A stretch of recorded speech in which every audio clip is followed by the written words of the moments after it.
Hey, it's Mike from Savvy Nomad here. In today's video, we're going to talk about the bill that was just introduced in Congress to ban dual citizenship in the US. If you haven't heard the news, it's called the Exclusive Citizenship Act of 2025, and it was just introduced by Ohio Senator Bernie Moreno. The core proposal is to ban anyone from simultaneously holding US citizenship and citizenship from another country. So today we're going to break down the full details of the bill and how it could impact expats living overseas. Let's dive in.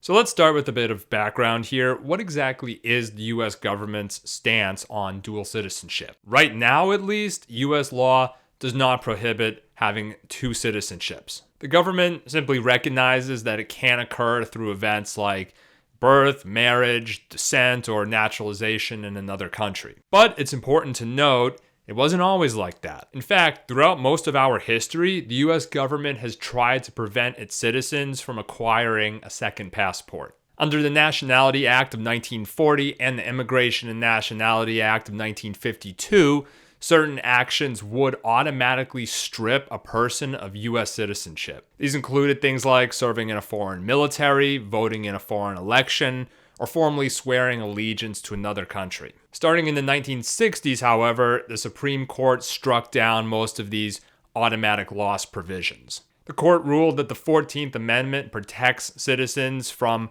automatic loss of their citizenship. You can only renounce it voluntarily. It cannot involuntarily be stripped from you. And since then, dual citizenship has become increasingly popular in the US. Nobody knows exactly how many dual US citizens exist today, but some estimates place the number as high as 30 to 40 million. However, this bill obviously ignores all of that precedent because it says that no person may remain a US citizen if they also hold citizenship in another country. Anyone who is currently a dual citizen would have exactly 1 year to renounce their foreign nationality. If they fail to do so, if they do nothing, the bill treats that inaction as automatic relinquishment of US citizenship. In other words, if you don't renounce your other citizenship, then you lose your US passport. And of course, we're leaving out the best part.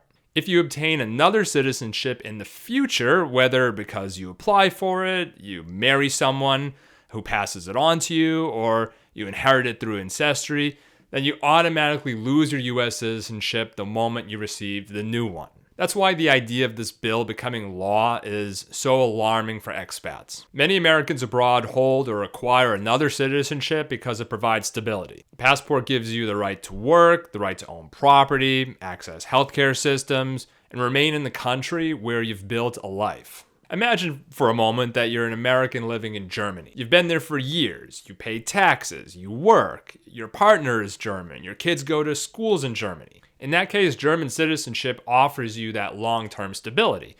The right to stay there without a visa renewal, the right to access public services, maybe even the ability to buy a home in some cases. Under the Moreno bill, if you decide to take that step and naturalize, you automatically lose your US citizenship. Now, at the same time that expats are acquiring a second passport, the vast majority still want to retain their US passport because maybe they still have family in the US, or maybe they want to leave the door open to returning in the future. If you renounce your US citizenship, that's it, you're done. You're now considered a foreigner, and there's no guarantee that you'll be granted a visa to return, even if it's just to visit. So obviously, this proposed law really puts expats between a rock and a hard place because neither of the options here are really great. Plus, we haven't even gotten into the tax implications of renouncing citizenship. One of the biggest issues is what's called the exit tax. If your net worth is over a certain threshold, or your average annual tax liability over the previous few years was high,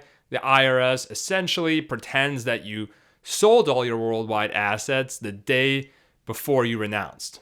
They then run that hypothetical sale through the tax system and send you the bill. For people with businesses, retirement accounts, property, this can be a really rude awakening and a lot of money. So what does the Moreno bill say about these taxes?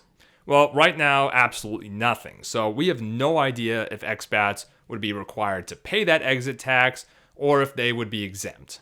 Now, leaving aside the impact on expats, forgetting about all the tax issues, there are plenty of practical problems with the bill that are totally unaddressed. For one, the US doesn't even keep a database of people who are dual citizens, so how would anyone know that you have a second passport in the first place? Many Americans abroad have foreign citizenship by birth or descent. They didn't even choose to have it. Others might be citizens of a country that doesn't allow renunciation or makes renunciation incredibly difficult. The Moreno bill doesn't address this problem at all whatsoever. While the bill says that dual citizens would lose their US citizenship only after the 1-year grace period, the truth is that many countries require years and years of bureaucratic steps before renouncing citizenship is even possible. It's not like buying something on Amazon with one click, right? You can't just send an email to someone in the embassy and say, hey, I want to renounce my citizenship. It doesn't work like that.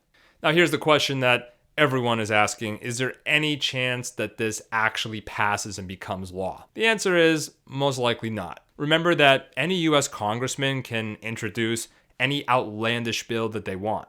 But then it needs to move through committee, it needs to pass both the House and the Senate, and finally it needs to be signed by the president. And even if the bill somehow did pass, the Supreme Court has already ruled in cases like Afroyim versus Rusk and Vance versus Terrazas that citizenship can only be given up voluntarily. But like we discussed earlier, there's a long history of the US government trying to take away second passports or prevent dual citizenship. So there's no inherent reason why they might not succeed in doing that again. This kind of gets back to a lot of themes that Savvy Nomad has emphasized since we started creating content. A lot of the really great passport, residency, and tax deals that were introduced in prior generations, they're starting to go the way of the dodo bird. We've covered that in other videos, in our weekly newsletter. There's always some new restriction coming out. Keep in mind that this also applies to state residency here in the US. South Dakota used to make it really easy for expats and nomads to establish a domicile and gain residency, but today, not so much. Quick plug for ourselves, here at Savvy Nomad, we can help you establish a domicile in Florida and secure a residential address.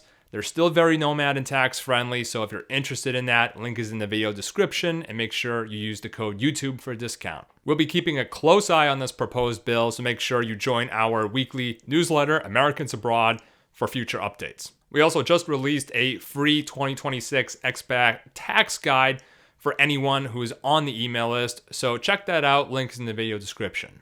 And finally, if you got something out of this video, make sure to hit that like button, subscribe. It really helps us out in the YouTube algorithm so we can get this information to other people who really need to see it. Leave your comments. We want to know, what do you think about this bill? So that's it. Thanks for watching, and we'll see you in the next video.